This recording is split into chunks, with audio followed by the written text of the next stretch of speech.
Salut, je suis Miss Mizi du groupe emblématique Tabouret Gang, influenceuse et créatrice de contenu.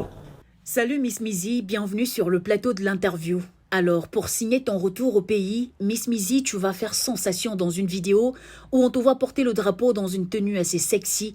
Pourquoi avoir choisi d'annoncer ton retour ainsi? Parce que les Gabonais aiment ce qui choque, les internautes aiment ce qui choque, donc je voulais choquer. Je tenais à rappeler que je suis gabonaise, même si je vis en Côte d'Ivoire, et que je suis toujours là. Beaucoup ont été indignés que tu portes le drapeau dans cette vidéo, dans cette petite tenue. Tu comprends au moins leur réaction? Oui, bien sûr que je comprends. Mais comme je le dis souvent, chacun a sa façon d'être gabonais.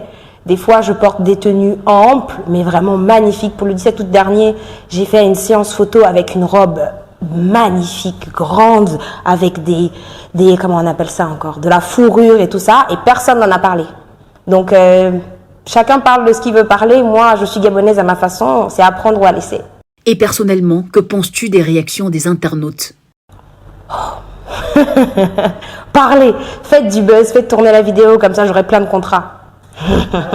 Alors tu quittes le Gabon en 2017 pour la Côte d'Ivoire. C'est quoi la raison principale de ce départ? Quand on a commencé à faire du buzz sur les réseaux sociaux, on a voulu le monétiser. On a voulu en faire un vrai travail. C'est à ce moment-là que le métier d'influenceuse commençait à démarrer dans tous les pays du monde. Sauf que les partenaires et les collaborateurs qu'on est allés voir, ils étaient très réticents. Ils étaient dégradants.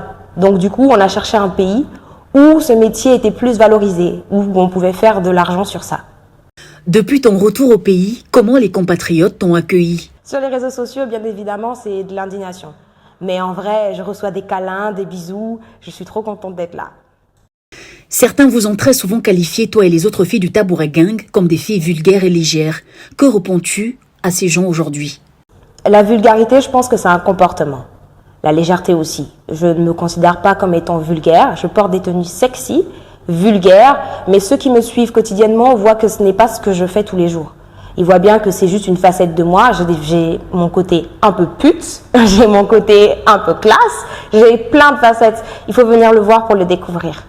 Alors t'es une influenceuse, t'es une personnalité publique. Ne penses-tu pas que dans un certain sens, t'es un miroir pour les jeunes filles qui te suivent? Quelle est ta position face à leur éducation?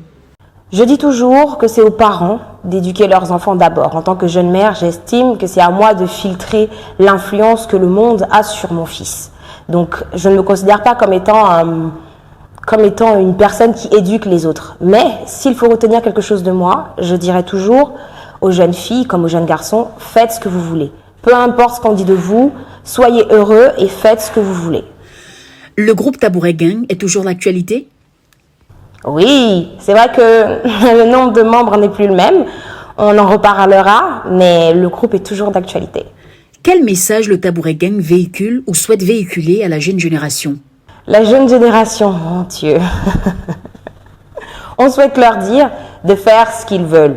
N'écoutez pas ce que les gens disent, qu'on vous dise que c'est impossible, qu'on ait créé un chemin tout tracé pour vous.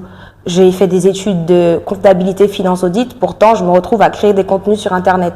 On a le droit de faire ce qu'on veut, on a le droit de se tromper, de regretter, de revenir en arrière, tant qu'on est heureux et qu'on choisit ce qu'on fait soi-même.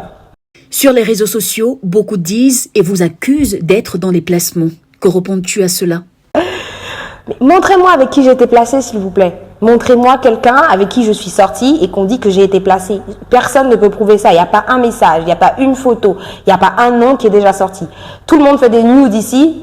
On trouve les nudes de tout le monde, sauf les nôtres. C'est incroyable. Pourtant, c'est nous les reines du placement. Alors, un conseil pour ceux qui te regardent? Vivez votre vie. N'écoutez pas ce que les gens racontent, ce que les gens considèrent bien, mal. Vivez votre vie. Dans la légalité, bien évidemment, mais soyez heureux.